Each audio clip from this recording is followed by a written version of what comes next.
إنا أنزلناه قرآنا عربيا لعلكم تعقلون.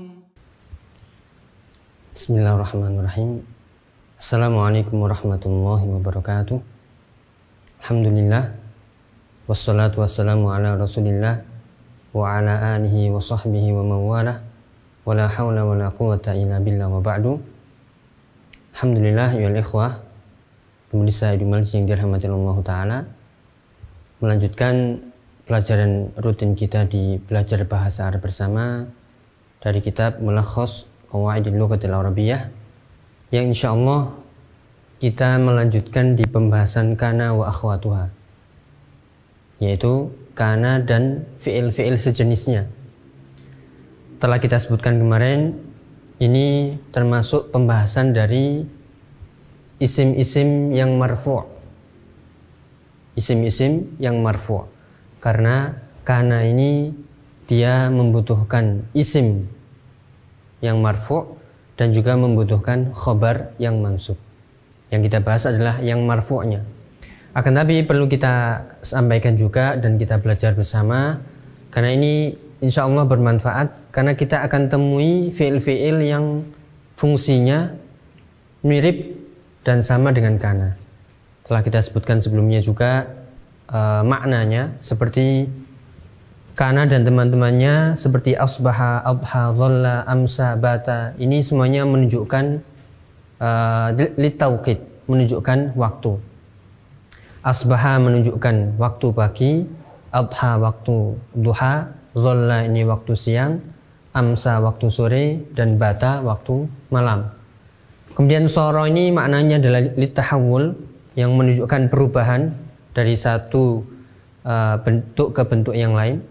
Kemudian mazala, ma bariha, man fakka, ma fatiha, ini maknanya semuanya sama, yaitu lil istimrar, yang mengandung arti senantiasa dan selalu ada. Kemudian laisa ini lin nafi, yang menunjukkan penafian, peniadaan. Kemudian madama ini untuk libayanil muddah, untuk menunjukkan penjelasan dari waktu tertentu. Kemudian karena ini semuanya adalah fi'il, makanya dikatakan kemarin kita menyebutkan semuanya itu adalah af'al. Ya, bisa al-af'al an-nasikhah dan al-af'al an-nasikhah dan al-af'al yang artinya fi'il-fi'il yang merubah tatanan, yaitu tatanan mubtada dan khobar. Ya. Dan juga disebut al-af'al an-naqisah.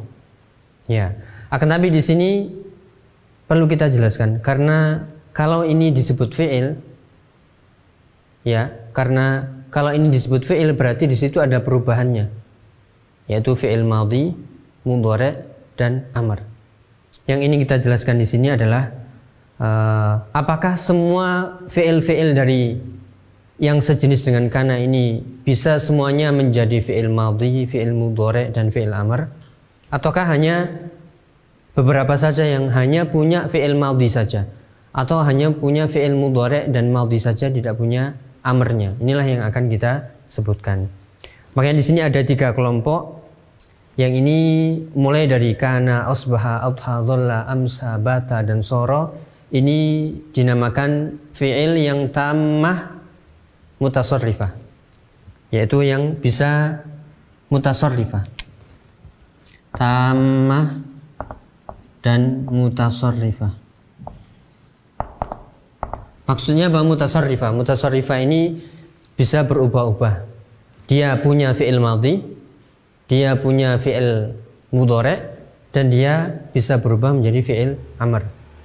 Kana yakunu kun, asbaha yusbihu asbih, dan seterusnya. Sara yasiru sir. Ini semuanya ada fi'il madhinya, ada fi'il mudhari'nya, dan ada fi'il amrnya. Makanya kadang kita dapati, misalnya contohnya yakunu talibu mujtahidan.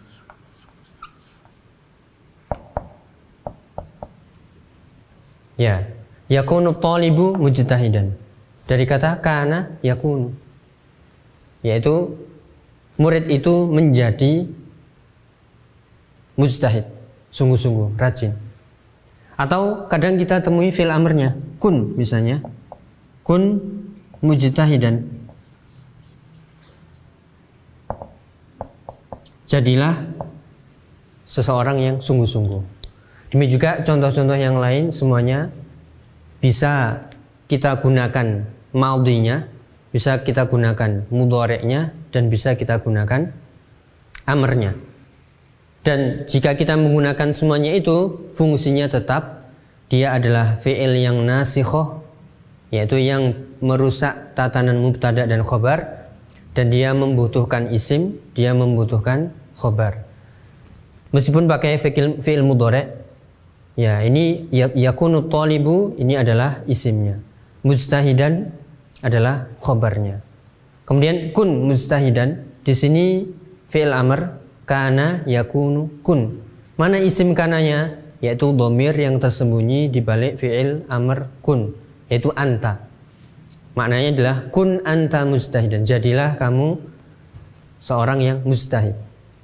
Ya, dan begitu seterusnya. Jadi semuanya ini bisa kita gunakan madhinya, bisa kita gunakan mudhari'nya, dan bisa kita gunakan amrnya, dan semuanya fungsinya adalah membutuhkan isim yang marfu dan membutuhkan khobar yang mansub.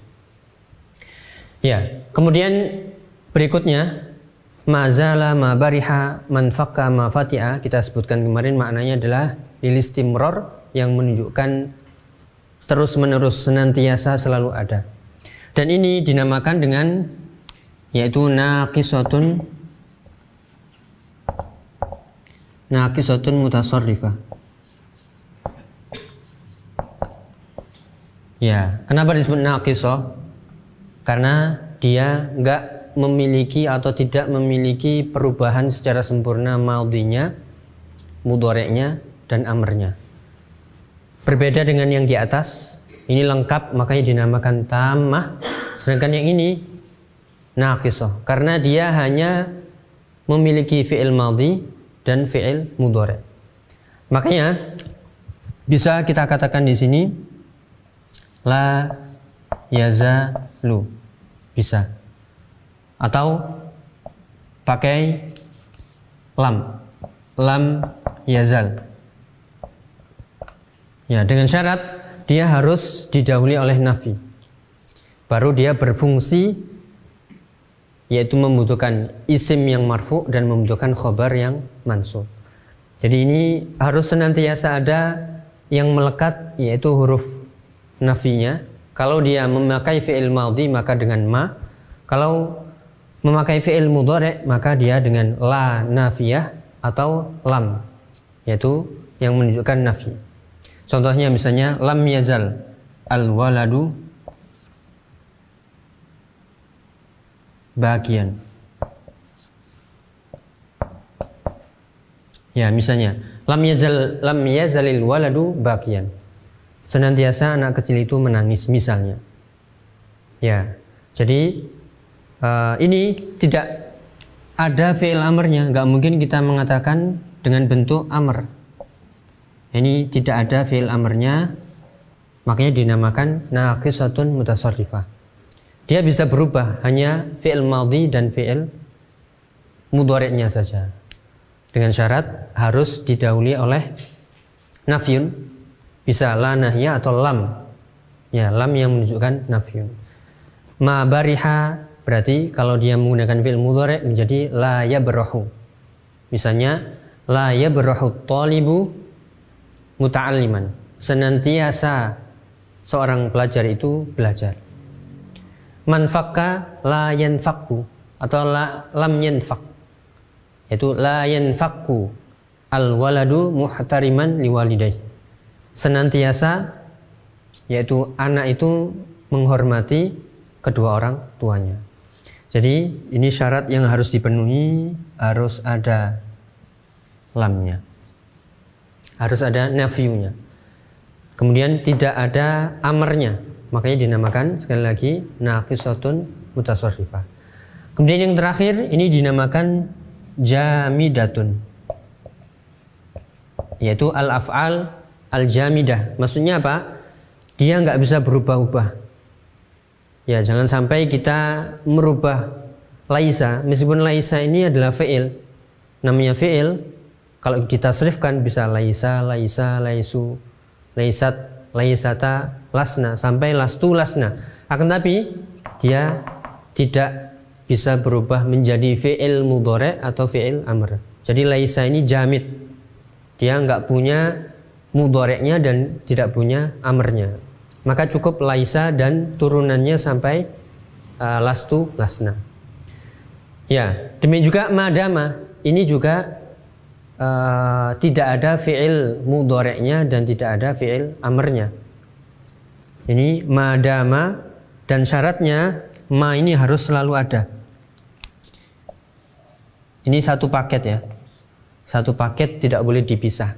Kalau kita memisahkan ma dari dama, maka dama ini dia fungsinya bukan seperti kana dan akhwatuha, yaitu tidak membutuhkan isim kana dan tidak membutuhkan khobar kana. Jadi maknanya nanti berubah. Ya, tapi kalau ini harus satu paket ma dama. Ya, ma dama artinya selama atau menunjukkan waktu. Demikian juga laisa. Seperti yang kita sebutkan kemarin, laisa contohnya laisan nahwu so'ban. Tidaklah nahwu itu sulit. Ya, ini isim yang marfu yaitu isim laisa dan ini khobarnya mansub. Ya, jadi ini yang ingin kita jelaskan. Kadang kita temui dalam beberapa kitab-kitab bahasa Arab, ketika kita memulai latihan membaca, kita akan temui kana dan teman-temannya, fi'il-fi'il sejenisnya ini. Mungkin kita bertanya-tanya, kok ada mudhari'nya? Kok yang ini tidak ada mudhari'nya? Kok yang ini tidak ada amrnya? Ya seperti itulah kita bagi menjadi 3. Ada yang sempurna, yaitu tamatun mutasarrifah. Ada yang kurang sempurna, yaitu naqisatun mutasarrifah. Ada yang jamidah, satu saja, hanya fi'il madhi, kemudian fi'il madhi dan fi'il mudhari', dan yang ini fi'il madhi, mudhari' dan amr, semuanya lengkap. Dan semuanya ini yaitu membutuhkan ismun, yaitu ismu kana wa akhwatuha, dan juga membutuhkan khobar kana wa akhwatuha. Itulah yang bisa kita bahas pada kesempatan kali ini. Semoga bermanfaat. Wallahu ta'ala a'lam bishawab. Wassalamualaikum warahmatullahi wabarakatuh. مثل الذين ينفقون أموالهم في سبيل الله كمثل حبة أنبتت سبع سنابل في كل سنبلة 100 حبة والله يضاعف لمن